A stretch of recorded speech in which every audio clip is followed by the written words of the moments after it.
ಆದಿಲಕ್ಷ್ಮೀ ದೇವಿಗೆ ಆರತಿಯ ಎತ್ತಿರೆ, ಅರಿಸಿನ ಕುಂಕುಮ ಹಚ್ಚಿ ಹೂಮಾಲೆ ಹಾಕಿರೆ. ಆದಿಲಕ್ಷ್ಮೀ ದೇವಿಗೆ ಆರತಿಯ ಎತ್ತಿರೆ, ಅರಿಸಿನ ಕುಂಕುಮ ಹಚ್ಚಿ ಹೂಮಾಲೆ ಹಾಕಿರೆ.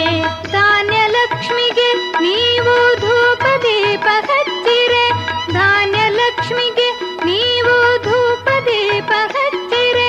ಕನಕಲಕ್ಷ್ಮಿಗೆ ನೀವು ನೈವೇದ್ಯವ ತನ್ನಿರೆ, ಕನಕಲಕ್ಷ್ಮಿಗೆ ನೀವು ನೈವೇದ್ಯವ ತನ್ನಿರೆ.